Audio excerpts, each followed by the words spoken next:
नमस्कार दोस्तों, मैं राहुल मिश्रा और मैं आप सभी का एक बार फिर से स्वागत करता हूं आपके अपने चैनल एग्जामों में। और आज तारीख है 27 अक्टूबर और आज के इंपॉर्टेंट करंट अफेयर्स शुरू करने से पहले आप सभी के लिए एक छोटा सा सुझाव। भाई थोड़ा सा सावधान रहिए, बहुत तेजी से बीमारियां फैल रही हैं जिसमें से डेंगू प्रमुख है। और मुझे भी कुछ ऐसा लग रहा है कि मुझ पर भी किसी का वार हो गया है, बट ये डेंगू है कि नहीं है अभी हाल फिलहाल। तो थोड़ा सा तबीयत नासाज लग रही है, थोड़ी सी परेशानी महसूस हो रही है, पूरे बॉडी में पेन जैसा फील हो रहा है। लेकिन कोई नहीं, अभी ताकत थी कि करंट अफेयर्स किया जा सकता है तो करंट अफेयर्स लेकर आ गया हूं। करंट अफेयर्स में सबसे पहले आज आपको ले चलता हूं विजिलेंस वीक की तरफ। विजिलेंस वीक मतलब कि सतर्कता जागरूकता सप्ताह।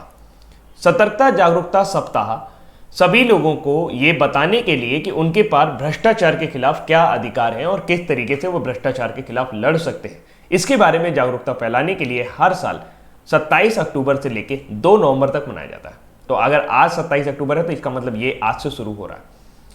और इस सतर्कता जागरूकता सप्ताह की अगर हम लोग बात करें तो इसको इधर मनाने का जो मेन मकसद है, बिकॉज 31 अक्टूबर को सरदार पटेल की जयंती पड़ती है, जिसे राष्ट्रीय एकता दिवस भी कहा जाता है, क्योंकि उन्होंने सारी भारत जो टुकड़ों में बटा हुआ था उसको एक कर दिया था। तो सतर्कता जागरूकता सप्ताह जो है ये हर साल 27 अक्टूबर से 2 नवंबर के दौरान मनाया जाता है। और इसका जो इस बार का थीम है वो है vigilant India and prosperous India, यानी सतर्क भारत समृद्ध भारत। ये इस बार इसकी थीम है। इसकी थीम जरूर याद रखिएगा। और ये कब मनाया जाता है, इसका वीक जरूर याद रखिएगा। ये 27 अक्टूबर से 2 नवंबर तक मनाया जाता है। और आप ऐसा भी याद कर सकते हो कि ये सरदार पटेल की जयंती के आसपास मनाया जाता है, तो इससे भी आपको याद हो जाएगा। तो इसकी थीम रही इस बार सतर्क भारत और समृद्ध भारत। ऐसा नहीं है कि भारत में भ्रष्टाचार को रोकने के लिए कई सारे आयोग नहीं है, बहुत सारे आयोग हैं। जैसे अभी कुछ दिन पहले ही मैंने आपको बताया था कि G20 की जो एंटी करप्शन बैठक हुई, यानी कि भ्रष्टाचार के खिलाफ जो बैठक आयोजित की गई थी, जिसको कि सऊदी अरब ने अध्यक्षता की थी। तो G20 देशों की ये पहली बार ऐसी बैठक हुई थी जिसमें एंटी करप्शन यानी कि भ्रष्टाचार विरोधी चीजों को या भ्रष्टाचार विरोधी विचारों को आपस में आदान प्रदान किया गया था। इसकी अध्यक्षता सऊदी अरब ने की थी। भारत के अंदर देखा जाए तो केंद्रीय सतर्कता आयोग, सूचना का अधिकार और आपका लोकपाल, ये सारे के सारे जो है वो भ्रष्टाचार के खिलाफ लड़ने के लिए कई सारे हमारे पास टूल हैं, जिसमें से केंद्रीय सतर्कता आयोग जो है वो प्रमुख है। जो तस्वीर आप देख पा रहे हैं ये वर्तमान समय में केंद्रीय सतर्कता आयुक्त यानी कि central vigilance commissioner Sanjay Kothari है। सीबीसी का बात करें तो इसकी स्थापना 1964 में की गई थी। कब की गई थी? 1964 में। और तत्कालीन के संथानम जी ने इस समिति बनाई गई थी, कमेटी थी के संथानम कमेटी, उसकी सिफारिश पर इसको अप्लाई किया गया था। इसके जो अपॉइंटेटर होते हैं वो भारत के राष्ट्रपति होते हैं और इसकी स्थापना की तारीख जो है वो फरवरी 1964 है। फरवरी 1964 में पहली बार भारत के जो पहले सतर्कता आयुक्त थे वो थे निट्टूर श्रीनिवास राव। इसको याद रखिएगा, निट्टूर श्रीनिवास राव जो थे ये पहले चीफ विजिलेंस कमिश्नर थे इंडिया में 1964 में। अभी वर्तमान समय में कौन है? संजय कोठारी। तो हम क्या मना रहे हैं? हम मना रहे हैं विजिलेंस वीक मना रहे हैं। कब से कब मनाएंगे? 27 अक्टूबर से लेके 2 नवंबर तक। अगली जानकारी की तरफ ले चलूं तो भाई काम तो कर दिया, जो करना चाहते थे राजपक्षे ब्रदर उन्होंने कर दिया। श्रीलंका में वो 20वें संविधान संशोधन को पारित कराने में समर्थ हो गए, बिकॉज उनकी पार्टी जो थी वो मेजॉरिटी में थी। इसमें 2/3 बहुमत से इसको पारित करा दिया गया है। इस बहुमत के पारित हो जाने से भारत को क्या इफेक्ट पड़ेगा? देखिए, इस संशोधन के पारित हो जाने से, बहुमत से पारित हो जाने से, इससे भारत में केवल 20वें संशोधन से कोई फर्क नहीं पड़ेगा। लेकिन एक संविधान संशोधन है, 13वां संविधान संशोधन, ये 1987 में किया गया था।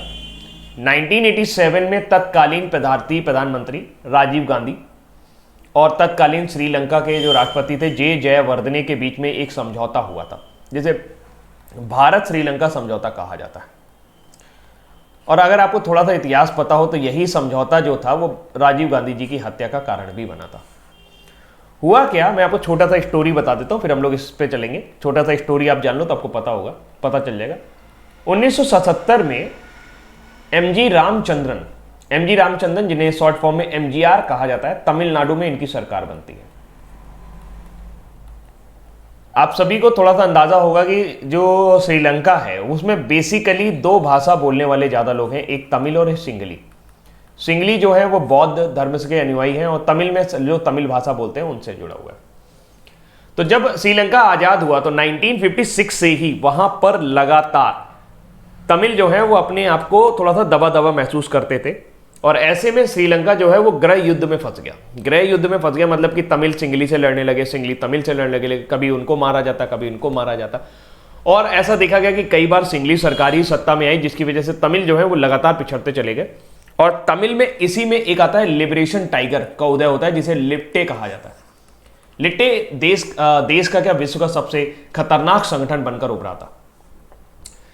तो 1987 में जब 1977 में एमजीआर की सरकार बनी, तो तमिलनाडु के जो सरकार थे, तो तमिल भाषी होने के कारण ये इन्होंने वहां के जो तमिल लोग थे उनको थोड़ा सा सपोर्ट करना शुरू कर दिया। जब उनको सपोर्ट करना शुरू कर दिया तो इसी से लिट्टे का जन्म हुआ, फंडिंग वगैरह मिलने लगी, सैन्य प्रशिक्षण वगैरह मिलने लगा। और धीरे धीरे एमजीआर जो थे वो इंदिरा गांधी के सपोर्टर थे, या इंदिरा गांधी के आप समझ लीजिए कि उनकी गठबंधन थे। तो इंदिरा गांधी भी या केंद्र सरकार को भी, भारत को भी इसमें ना चाहते हुए भी तमिल और सिंगली वाले मैटर में कूदना पड़ा। 1984 में जब इंदिरा गांधी जी की हत्या हो गई, तो उसके बाद उनके बेटे राजीव गांधी सत्ता में आते हैं। और उनके बेटे जब सत्ता में आते हैं तो वो भी इसी धुरी को लेकर चलते हैं, क्योंकि तमिल वोट बैंक को हासिल करने के लिए, तमिल लोगों के विचारों को सहमत करने के लिए वहां पर भारत सरकार जो है वो लगातार श्रीलंका सरकार पे दबाव बनाने लगी। भाई बातचीत कर लो, जो तमिल लोग हैं उनको भी बराबर बराबर का हिस्सा दो और उनको भी आगे लाने का प्रयास करो। तो बड़ी मुश्किल में जयवर्धने जो तत्कालीन प्राइम मिनिस्टर थे, राष्ट्रपति थे श्रीलंका के, उन्होंने बातचीत पे किया। बातचीत में समझौता ये होता है कि लिट्टे जो है वो पूरी तरीके से अपना हथियार डाल दे, और हम जो है आपको प्रांतीय परिषद दे देंगे। प्रांतीय परिषद का मतलब ये हो गया कि ओवरऑल बॉडी पे, यानी कि ऊपर जो बॉडी पे काम कर रहा है वो तो श्रीलंका सरकार ही काम करेगी, लेकिन जो तमिल जगह है जहां पे तमिल बाहुल्य में है वहां पर प्रांतीय परिषद बना देंगे, ताकि उनको तमिल वालों को या जो तमिल भाषी बोलने वाले उनको पुलिस और स्थानीय स्वशासन में मदद मिल सके। लेकिन ये बात लिट्टे को खटक गई, लेकिन मजबूरी थी, क्योंकि भारत की जो आर्मी थी वो वहां पर बेस बना चुकी थी। इसलिए लिट्टे ने दबी जुबान में हाँ तो कर दिया, लेकिन बाद में धीरे धीरे धीरे धीरे ये गृह युद्ध की स्थिति हो गई। और एक बार क्या हुआ कि जो लिट्टे था वो अपनी आतंकवादी गतिविधियों से बाज नहीं आ रहा था, तो भारतीय सेना जो है उसके ऊपर प्रेशर लगाने लगी। अब जो श्रीलंका की सेना थी वो प्रेशर नहीं लगा रही थी, अब प्रेशर कौन लगा रहा था? भारतीय सेना लगा रही थी, जिसको आईपीकेएफ कहा जाता था। वहां पे इंडियन फोर्स कहा जाता था, इंडियन प्रोटेक्शन फोर्स का वहां पे कहा जाता था। जाफना एक जगह है, वहां पे एक बड़ा तगड़ा लड़ाई वगैरह होती है, लिट्टे के कई सारे कमांडर गिरफ्तार किए जाते हैं और उसमें कई सारे भारतीय भी माने जाते हैं। फिर उसके बाद ये हालत होती है कि राजीव गांधी की ये सबसे बड़ी कूटनीतिक भूल साबित होती है, क्योंकि ना तो लिट्टे ने उनसे मदद मांगी थी, ना तो श्रीलंका की सरकार ने उनसे मदद मांगी थी। भारत जो है इसमें अपनी तरफ से गया था और एक तरह से कूटनीतिक भूल हो जाती है। बहुत सारे 1200 सैनिक लगभग हमारे मारे जाते हैं, और फिर उसके बाद लिट्टे जो है वो पूरी तरीके से भारत के खिलाफ हो जाता है और खासकर राजीव गांधी के खिलाफ हो जाता है। इसीलिए 1992 में राजीव गांधी की हत्या भी की जाती है। फिलहाल वहां जो मसला चल रहा है वो तमिल और सिंगली का चल रहा है। इससे पहले जो मैत्रीपाला सिरिसेना की सरकार थी, उन्होंने एक 19वां संशोधन किया था जिसमें राष्ट्रपति की शक्तियों को कम कर दिया गया था, और उसमें कुछ ऐसे प्रावधान किए गए थे कि जो राजपक्षे भाई हैं, क्योंकि इनके पास दोहरी नागरिकता थी, ये सत्ता में ना आ पाए। तो जैसे ही ये लोग सत्ता में आए, इन्होंने 20वां संविधान संशोधन करते हुए उस 19वें संविधान संशोधन को बेकार कर दिया। अब क्या होगा, इस पद पर कुछ चीजें बरकरार हैं, जैसे कि 5 साल का कार्यकाल रहेगा, 2 बार चुने जाने की सीमा है, मतलब 2 बार से ज्यादा कोई भी अकेले लगातार 2 कार्यकाल से ज्यादा नहीं चुना जाएगा, और 14वें संशोधन के तहत सूचना हासिल करने के अधिकार जो है वो अभी भी बना हुआ है। बट चेंजेस क्या किए गए हैं? 19वें संशोधन द्वारा लाए गए सारे प्रावधान खत्म कर दिए गए, जिसमें एक संवैधानिक परिषद को बदल दिया गया है। संवैधानिक परिषद को सलाहकार संगठन में बदल दिया। क्यों? संवैधानिक परिषद पहले जो सलाह देती थी वो राष्ट्रपति को मानना पड़ता था, लेकिन अब जो सलाहकार संगठन जो सलाह देगी वो राष्ट्रपति के लिए बाध्यकारी नहीं होगी।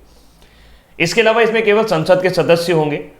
दोहरी नागरिकता वाले प्रावधान को भी खत्म कर दिया है, यानी कि अगर किसी व्यक्ति के पास दोहरी नागरिकता है तो वो श्रीलंका में राष्ट्रपति बन सकता है, और आयु सीमा भी 30 वर्ष हो गई है। इन दोनों योगदाओं को राजपक्षे के परिवार के सदस्यों को बाध्य करने के लिए 19वें संशोधन में पेश किया गया था, और ये दोनों चीजें अब वहां पर हटा दी गई हैं, यानी कि अब जो है वो आयु सीमा 30 वर्ष कर दी गई है इस पद की सीमा, और दोहरी नागरिकता का प्रावधान कर दिया गया, क्योंकि जो गोटबाया राजपक्षे हैं उनके पास अमेरिका की भी नागरिकता थी और उन्हें श्रीलंका में चुनाव लड़ने की वजह से अपनी अमेरिकी नागरिकता छोड़नी पड़ी थी।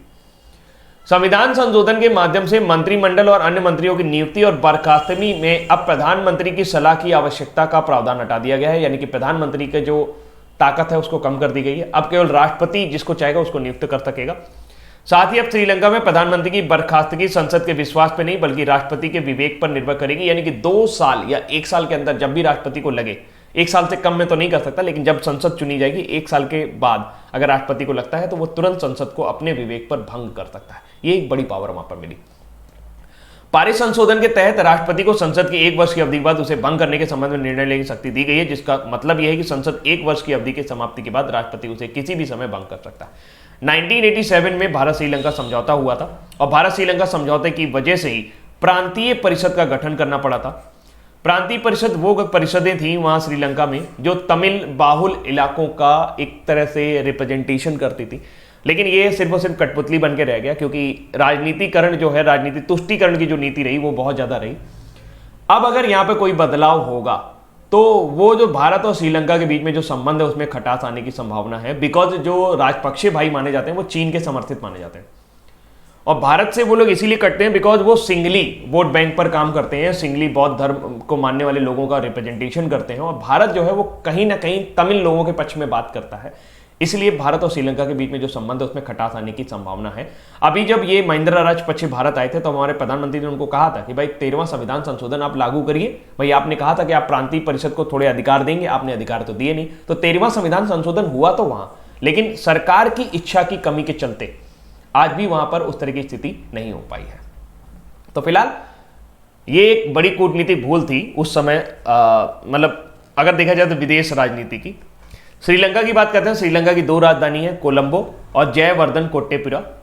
इंडिपेंडेंस 4 फरवरी को मिला था। नेशनल एनिमल डिसाइड नहीं है, कुछ लोग हाथी मानते हैं, कुछ लोग लॉयन मानते हैं। Ceylon jungle fowl Gallus lafayettii, jungle fowl यानी कि जंगली मुर्गा आप इसे कह सकते हैं, ये नेशनल बर्ड है वहां पर। जैक फ्रूट, कटहल जो है ये नेशनल फ्रूट है। आयरन वुड के पेड़ जो है नेशनल ट्री है। फेमस फेस्टिवल है वैशाख पोया और पोषण फेस्टिवल। प्राइम मिनिस्टर है महिंद्रा राजपक्षे और प्रेसिडेंट है गोटाबाया राजपक्षे। नाम पार्लियामेंट का है democratic social Republic. Member of parliament 225। National language singly और तमिल। नंबर ऑफ प्रोविंस 9 है और करेंसी जो है वहां पे श्रीलंकन रुपया चलती है। तो ये कुछ ऐसी जानकारी है जो आपको अपने पड़ोसी देशों के बारे में जरूर पता होनी चाहिए।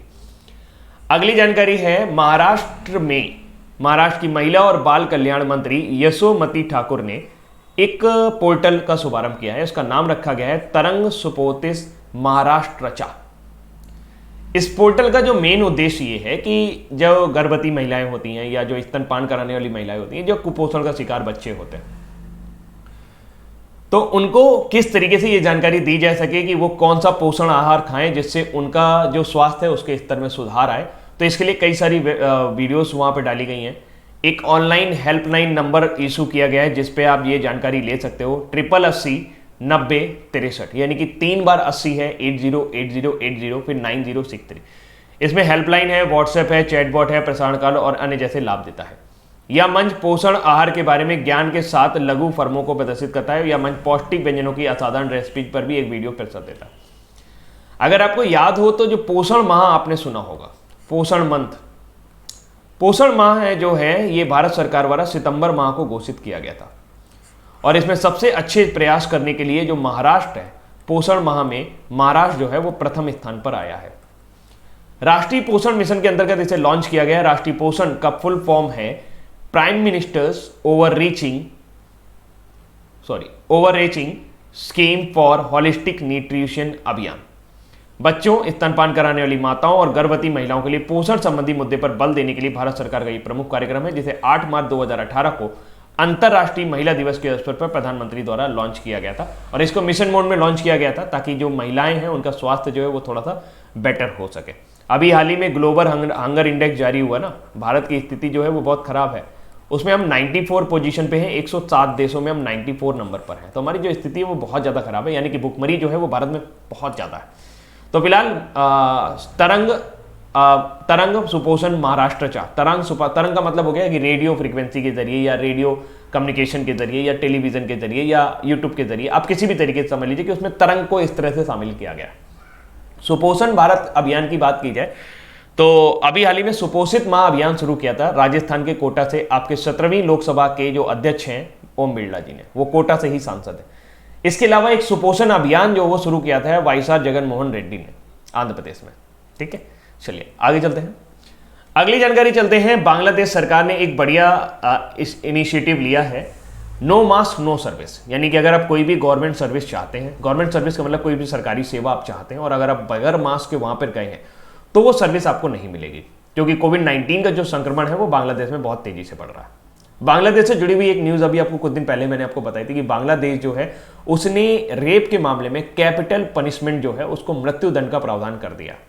तो ये बांग्लादेश से जुड़ी हुई न्यूज थी। और बांग्लादेश ने नो मास्क नो सर्विस नाम का एक अभियान शुरू किया है। इसके जरिए कोविड-19 के दौरान अगर कोई भी व्यक्ति वहां पर कोई भी गवर्नमेंट सर्विस लेना चाहता है, सेवा लेना चाहता है, तो वो उसे नहीं ले पाएगा। बांग्लादेश की बात करें तो इसका इंडिपेंडेंस 26 मार्च को मनाते हैं। 1971 में इसको आज़ादी मिली थी। पूर्वी पाकिस्तान था पहले। नेशनल एनिमल है royal Bengal tiger. National bird है मैगपी रोबिन। नेशनल फ्रूट है जैक फ्रूट, इसका भी जो नेशनल फ्रूट है वो कटहल है। नेशनल ट्री है मैंगो यानी कि आम का पेड़। फेमस फेस्टिवल है ईद उल फितर, ईद उल अजहा और मुहर्रम। प्राइम मिनिस्टर है शेख हसीना। प्रेसिडेंट यानी राष्ट्रपति हैं Abdul Hamid. Name of parliament, parliament को ये लोग जातीय संसद बुलाते हैं बंगाली में, और हाउस ऑफ नेशन बोलते हैं अंग्रेजी में। मेंबर ऑफ पार्लियामेंट 350 है यहाँ पर। बंगाली जो है वो राष्ट्रीय भाषा है। 8 प्रोविंस यानी 8 राज्य आपको यहाँ पर देखने को मिलेंगे। करेंसी है बांग्लादेशी टका। हाईएस्ट पीक है केकरा डोइंग, और लॉन्गेस्ट रिवर है सुरमा। सुरमा जो है वो बांग्लादेश की सबसे बड़ी नदी है। अगली जानकारी पे चलते हैं। सन 1962 पे 23 अक्टूबर सन 1962 अरुणाचल प्रदेश का एक जगह टोंगपेन ला, बामले के पास ही है। इसे पहले बामला, अब बामला बोला जाता, पहले टोंगपेन ला बोला जाता था। वहां पर सूबेदार जोगिंदर सिंह की एक छोटी सी टुकड़ी थी जो वो काम कर रही थी, और वहां पर लगभग 200 सैनिकों, चीनी सैनिकों ने हमला बोल दिया, जिसकी वजह से इन्होंने उनको काफी बहादुरी से लड़े और इनके सभी सैनिक वीर गति को प्राप्त हो गए थे। तो 1962 में इनकी द्वारा दिखाए गए वीरता के पराक्रम की वजह से इनको याद किया जाता है, और ये सिख रेजिमेंट की पहली बटालियन से। तो अभी हाल ही में इनके नाम पर एक युद्ध स्मारक यानी कि जोगिंदर सिंह जी के नाम पर एक युद्ध स्मारक जो है वो अरुणाचल प्रदेश के बामला में बनाया गया है।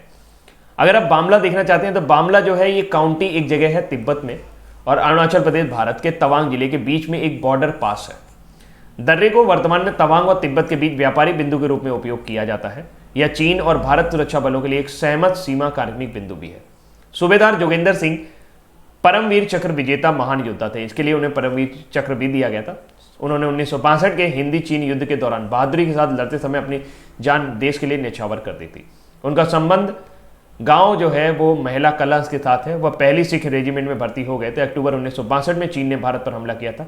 सूबेदार जोगिंदर सिंह की पलटन को नेफा के तुआंग सेक्टर में तोंग पेंग ला चौकी की हिफाजत करने की जिम्मेदारी सौंपी गई थी। 23 अक्टूबर 1962 की सुबह 5:30 बजे चीनी सैनिक लगभग 200 सैनिकों के साथ सूबेदार की चौकी पर धावा बोल दिया, और सूबेदार जोगिंदर सिंह और उनके साथी जवान बहादुरी से लड़ते हुए शहीद हो गए थे, और बहुत समय तक उनको वहां पर उन्होंने रोक के रखा था।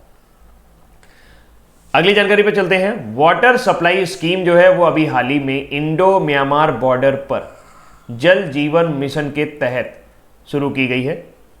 मणिपुर के मुख्यमंत्री जल जीवन मिशन के तहत, मणिपुर के मुख्यमंत्री कौन है? एन बीरेन सिंह ने अभी जल जीवन मिशन के तहत भारत व्यापार सीमा पर 2 जल आपूर्ति परियोजनाओं का उद्घाटन किया है।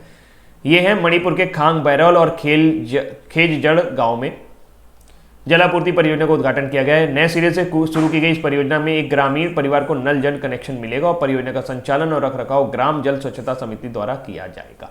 तो जैसा कि मैंने आपको बताया था कि यह है जल जीवन मिशन, जिसको अभी हाल ही में शुरू किया गया है। जल जीवन मिशन के अंतर्गत क्या है कि 2024 तक जितने भी ग्रामीण इलाके हैं उन सभी को पाइप द्वारा पानी उपलब्ध कराने की योजना बनाई जा रही है। ऐसे में अगर आपको याद हो तो कुछ समय पहले मैंने आपको बताया था कि गोवा जो है वो पहला राज्य बन गया है जिसने हर घर जल नल योजना के तहत 100% टैप वाटर जो है वो अपने ग्रामीण क्षेत्रों में उपलब्ध करा दिया है। और ये योजना जो है ये 2024 तक कंप्लीट की जानी है कि भारत में जितने भी गांव हैं उन सभी तक, जितने भी रूरल एरिया हैं उन सभी तक 100% जो है वो टैप वाटर को उपलब्ध करा देना है। अगली जानकारी, पाकिस्तान को अभी हाल ही में FATF की ग्रे लिस्ट में रखा गया है। FATF यानी कि फाइनेंशियल एक्शन टास्क फोर्स, इस अंतर्राष्ट्रीय संस्था का जो मेन मोटिव है वो ये कि किसी तरीके से मनी लॉन्ड्रिंग और टेररिज्म को जो फंडिंग होती है उस पैसे को रोकना। इन्होंने अभी हाल ही में 27 कन्वेंशन दिए थे पाकिस्तान को। 27 में से वो 6 को फॉलो करने में नाकाम रहा है, जिसकी वजह से उसे वापस फरवरी 2021 तक के लिए ग्रे लिस्ट में डाल दिया गया है।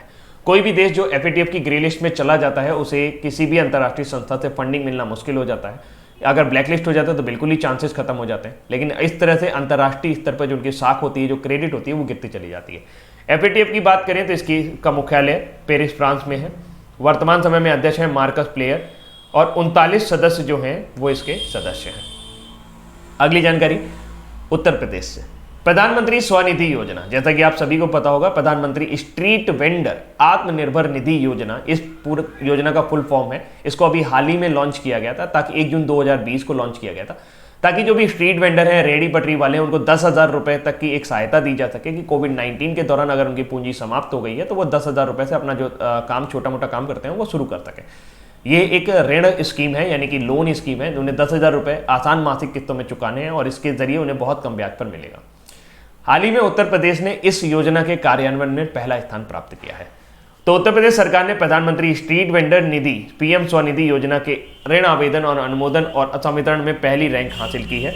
इस योजना के तहत सबसे अधिक संख्या में आवेदन 6,22,167 प्राप्त हुए, जिसमें से 3,46,150 आवेदकों को ऋण दे दिया गया है। यूपी के 7 शहर भारत के शीर्ष 10 शहरों में शामिल हुए। इनमें से 3 वाराणसी, लखनऊ और अलीगढ़ हैं, जबकि इलाहाबाद, गोरखपुर, गाजियाबाद और कानपुर अन्य शहर हैं जहां पर इस तरह की योजना का शुभारंभ किया गया। पीएम स्ट्रीट वेंडर योजना मैंने आपको पहले ही बता दी कि 10,000 रुपए जो है इसमें दिए जाते हैं और 7% ब्याज जो है वो सब्सिडी में मिल जाता है। और 50 लाख सड़क विक्रेताओं को लाभान्वित करने की ये योजना है। इसको लॉन्च किया है आवास एवं शहरी मामलों के मंत्री ने। और सिडबी जो है इस कार्यान्वयन योजना का एजेंसी है, यानी कि सिडबी यानी कि small industrial development and board of India, bank of India. तो ये जो है लघु उद्योग एवं विकास बैंक जो है, ये सिडबी के जो वर्तमान समय में हेड हैं वो है मोहम्मद मुस्तफ़ा। 1992 में इसकी स्थापना की गई थी और लघु उद्योगों को ऋण देने के लिए, लघु उद्योगों को आगे बढ़ाने के लिए। अब बात कर लेते हैं यूपी की। बात आई है तो यूपी में क्या क्या हुआ अभी पिछले 6 महीने के दौरान। भारत का पहला ट्रांसजेंडर विद्यालय जो है वो कुशीनगर में खोला जा रहा है। 23वां राष्ट्रीय युवा महोत्सव 2020 12 जनवरी को मनाया गया फिट इंडिया के आधार पर। और उत्तर प्रदेश की नागरिकता के लिए प्रवासियों को शॉर्टलिस्ट करने वाला पहला राज्य था। मिशन इंद्रधनुष 2.0 ये उत्तर प्रदेश से ही शुरू हुआ था। बहादुरपुर और खीरी वीरान भारत का पहला मॉडल खेव गांव बने, ये उत्तर प्रदेश में है। और मेरठ यूपी में पशुओं के लिए पहला युद्ध स्मारक बनाया गया है। नीति आयोग ने एस्पिरेशनल डिस्ट्रिक्ट रैंकिंग में यूपी का चंदौली जो है वो पहले नंबर पर आया। और भारत उभरता हुआ रक्षा विनिर्माण हब है, ये थीम थी डिफेंस एक्सपो की 11वां संस्करण जो कि लखनऊ में आयोजित हुआ था। इंद्रधनुष 5 ये भारत और यूके के बीच में एक द्विपक्षीय वायुसेना अभ्यास है जो हिंडन उत्तर प्रदेश में हुआ। हिंडन गाजियाबाद में है। और यूपी सरकार आवारा पशुओं को गोद लेने के लिए 900 रुपए का मासिक अनुदान प्रदान करती है, जिसे गौपालक योजना कहा गया। राजधानी है लखनऊ। योगी आदित्यनाथ सीएम है। पहले सीएम थे गोविंद बल्लभ पंत। आनंदीबेन पटेल राज्यपाल हैं। पहली गवर्नर थी सरोजिनी नायडू, जो कि भारत की किसी भी राज्य की पहली महिला गवर्नर थी। राज्य पशु दलदली हिरन, जिसे आप बारहसिंगा भी कह सकते हो। सारस जो है वो क्रेन जो है यहाँ पर पक्षी है, राष्ट्रीय पक्षी, राजकीय पक्षी। अशोक का वृक्ष जो है राजकीय वृक्ष है। पलाश जो है राजकीय पुष्प है। राष्ट्रीय उद्यान की बात करें तो नेशनल पार्क 15 हैं टोटल मिला के, वाइल्ड लाइफ सेंचुरी वगैरह। दुधवा, चंबल और पीलीभीत जो है वो प्रमुख है। स्टेट डांस फॉर्म कथक यहाँ पे फेमस है। अगरिया, बुक्सा, जौनसारी, गोंड ये यहाँ की प्रमुख जनजातियाँ हैं। लोकसभा में 80 सीटें हैं, राज्यसभा में 31 सीटें हैं, जो भारत में सबसे ज़्यादा सीटें जो हैं लोकसभा और राज्यसभा दोनों से ही उत्तर प्रदेश की। ये आपका अंग्रेजी में इसी स्लाइड का है, आप इसे स्क्रीनशॉट ले सकते हो। अगली जानकारी पे चलें। आपने सिंधु सभ्यता का नाम तो सुना ही होगा। सिंधु सभ्यता के जरिए बहुत सारी खोजें हुई, जिससे हमें ये पता चलता था कि भाई प्राचीन समय में मानव क्या प्रयोग करते थे। अभी हाल ही में गुजरात का एक पुरातत्व स्थल है कोटला भादली। आपको ये याद रखना होगा ये कहाँ पर है, ये गुजरात में है, जहाँ पे 59 टूटे हुए मिट्टी के बर्तनों का अध्ययन सिंधु घाटी सभ्यता में ये बताता है कि वहां पर डेयरी उत्पादों का भी प्रयोग होता था। ये तो नहीं पता चल पाया कि पनीर वगैरह का वो लोग प्रयोग करते थे कि नहीं करते थे, लेकिन हाँ ये पता चल गया कि वो दही वगैरह का इस्तेमाल करते थे। तो 2020 सिंधु घाटी सभ्यता की खोज की 100वीं वर्षगांठ है और सिंधु घाटी सभ्यता की पहली साइट हड़प्पा की खोज 1920 में हुई थी। प्राचीन मिट्टी के बर्तनों और अवशेषों का अध्ययन आणविक विश्लेषण आधार पर C16 और C18 पद्धति द्वारा किया गया, जिससे ये पता चलता है कि वहां पर जो दूध से बने हुए प्रोडक्ट थे कि दूध को उबाला जाता था, उसका सेवन किया जाता था, गर्म दूध या दही के उपयोग के संकेत मिले हैं, लेकिन पनीर और दही का पता नहीं लगा है। पनीर या दही का पता स्पष्ट तौर पर नहीं चला है कि भाई वो वहां पर होते हैं। हाँ ये भी पता चला कि जो भैंस थी उनको बाजरा खिलाया जाता था, भेड़ बकरियों को घास और पत्ते खिलाए जाते थे। ये दर्शाता है कि पशु और जल भैंस समतः दूध के लिए उपयोग किए जाते थे। बकरी, भेड़ संभवतः मांस के लिए उपयोग किए जाते थे। सिंधु घाटी सभ्यता की बात करें तो ये कांस्य युगीन सभ्यता है, 2600 ईसा पूर्व से 1900 ईसा पूर्व तक मानी जाती है और इसे हड़प्पा सभ्यता के नाम से भी जाना जाता है। इसकी खोज राय बहादुर दयाराम साहनी को जाता है। भारत में इसका जो खोज का श्रेय जाता है वो राय बहादुर दयाराम साहनी को जाता है।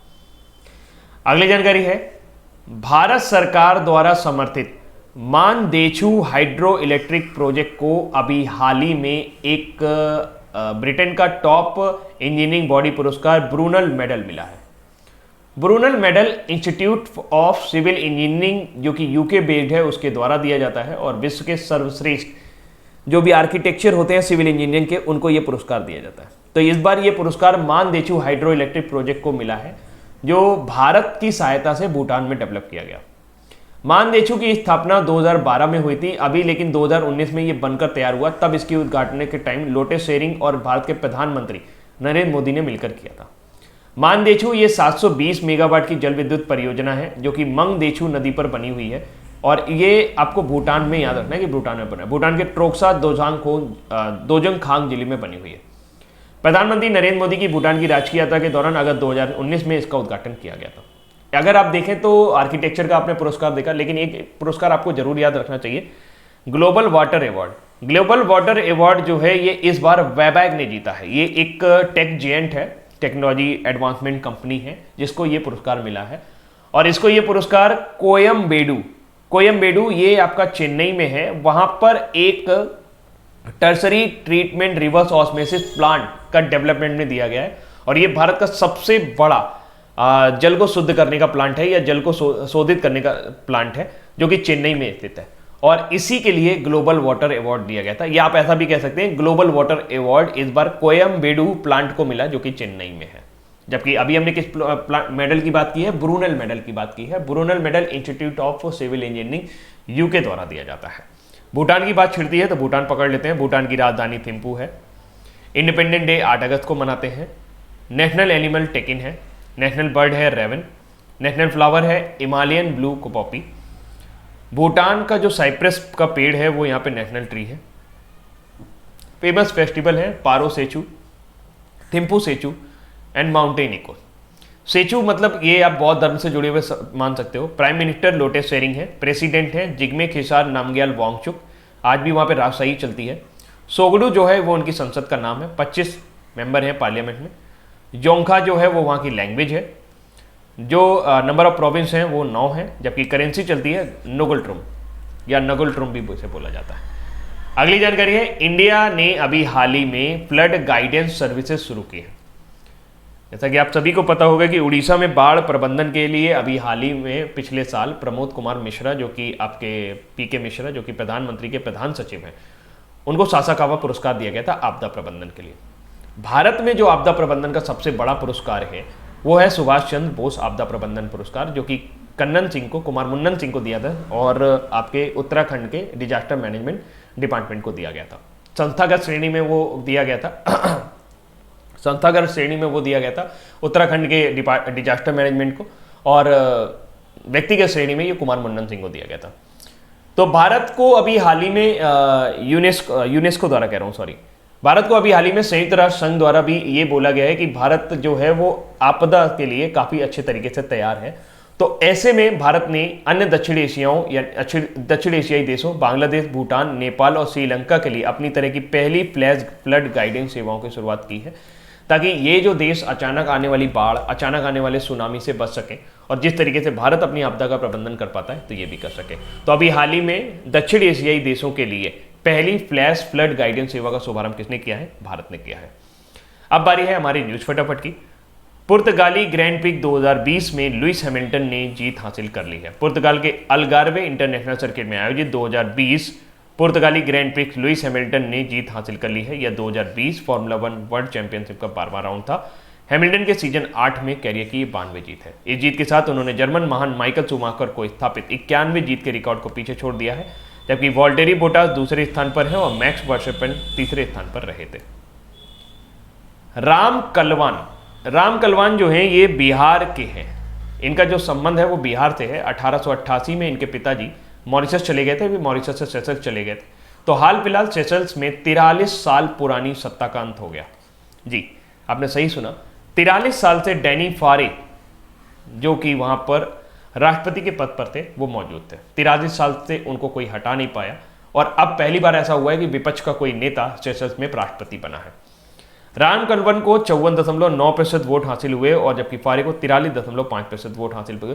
ये बहुत इंपॉर्टेंट है बिकॉज ये एक भारतीय मूल के हैं राष्ट्रपति और सेशल्स में इनको राष्ट्रपति बनाया गया है। सेशल्स की बात करें तो ये आपका अरब सागर में हिंद महासागर पर स्थित एक देश है। आप देख सकते हैं ये नीचे मेडागास्कर है और ऊपर ये छोटे छोटे कई पॉइंट बने हुए हैं, तो ये सेशल्स है और सेशल्स की राजधानी विक्टोरिया है। मैं थोड़ी जाता हूँ थोड़ा सा, यहाँ पर जो मुद्रा चलती है वो सेशल्सी रुपया चलती है। वर्तमान समय में राष्ट्रपति हैं वावेल राम कलावन। आईसीआईसी ने फाइनली अपना श्रीलंका में पूरा ऑपरेशन समेट लिया है। तो श्रीलंका मौद्रिक प्राधिकरण से मंजूरी मिलने के बाद आईसीआईसी बैंक ने श्रीलंका में अपना परिचालन बंद कर दिया है। श्रीलंका के केंद्रीय बैंक के मौद्रिक बोर्ड ने आईसीआईसी बैंक द्वारा किए गए अनुरोध पर विचार करते हुए श्रीलंका में बैंक के व्यवसाय के संचालन को बंद करने के लिए जारी लाइसेंस को मंजूरी दे दी है। आईसीआईसी के हेड वर्तमान समय में है आदित्य पुरी, मतलब जो चीफ मैनेजिंग डायरेक्टर हैं भारत में वो हैं आदित्य पुरी। अब बारी है आज के हमारे वन लाइनर की। हाल ही में किस देश ने कोविड-19 प्रसार को रोकने के लिए नो मास्क नो सर्विस नीति शुरू की है? तो वो है आपका बांग्लादेश। हाल ही में किसकी याद में अरुणाचल प्रदेश में बामला में युद्ध स्मारक उद्घाटन किया गया? तो वह सूबेदार जोगिंदर सिंह। एफएटीएफ ने किस देश को फरवरी 2021 तक वैश्विक आतंकी वित्त पोषण पहरेदार की ग्रे सूची में डाला है? तो वह पाकिस्तान। और दक्षिण एशियाई देशों में अपनी तरह के पहली फ्लैश फ्लड सेवाओं की शुरुआत किसने की है? वो है भारत। यूपी सरकार ने पीएम स्वनिधि योजना के तहत ऋण आवेदन और अनुमोदन और संवितरण में कौन सी रैंक हासिल की है? पहली। कोटड़ा भादली 59 टूटे हुए मिट्टी के बर्तन मिले सिंधु घाटी सभ्यता की किस उपयोगिता को दर्शाया गया है? तो ये डेयरी उत्पाद को दर्शाता है। भूटान में भारत सहायता प्राप्त किस परियोजना को ब्रिटेन के शीर्ष इंजीनियरिंग निकाय द्वारा सम्मानित किया गया है ब्रूनेट मेडल से? तो वह है मंगदेछू जल विद्युत परियोजना। ये रिवर फ्रंट पर बनने वाली परियोजना है। हाल ही में आयोजित पुर्तगाली ग्रैंड प्रिक्स 2020 किसने जीता है? लुइस हैमिल्टन ने। और हाल ही में सेशल्स के राष्ट्रपति कौन बने हैं? राम कलवान। और किस बैंक ने श्रीलंका में अपना परिचालन पूरी तरह से बंद कर दिया है? आईसीआईसीआई ने। और केंद्रीय सतर्कता आयुक्त ने 27 से लेके अक्टूबर से लेकर 2 नवंबर तक सतर्कता जागरूक सप्ताह मनाने की बात की है। अब बारी है आज के क्विज की। हाल ही में किस देश ने कोविड-19 प्रसार को रोकने के लिए नो मास्क नो सर्विस की नीति शुरू की है? तो वो है बांग्लादेश। हाल ही में किसकी याद में अरुणाचल प्रदेश के बमला में युद्ध स्मारक का उद्घाटन किया गया? तो वो है जोगिंदर सिंह, सूबेदार जोगिंदर सिंह। एफएटीएफ ने किस देश की को फरवरी 2021 तक वैश्विक आतंकी वित्त पोषण पहरेदार की ग्रे सूची में बनाए रखा है? तो वह है पाकिस्तान। यूपी सरकार ने पीएम स्वनिधि योजना के तहत ऋण आवेदन, अनुमोदन और संवितरण में कौन सी रैंक हासिल की है? तो इसमें वो पहले स्थान पर आया है। और कोटड़ा भादली में 59 टूटे हुए मिट्टी के बर्तन सिंधु घाटी सभ्यता किस उपयोगिता को दर्शाते हैं? तो डेयरी प्रोडक्ट को दर्शाते हैं, यानी कि वो लोग दूध से बनी हुई चीजों का इस्तेमाल करते थे।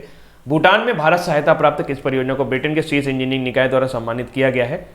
तो वो है मांगदेछू हाइड्रो इलेक्ट्रिक प्रोजेक्ट। हाल ही में आयोजित पुर्तगाली ग्रैंड प्रिक्स 2020 किसने जीता है? तो लुइस हैमिल्टन ने।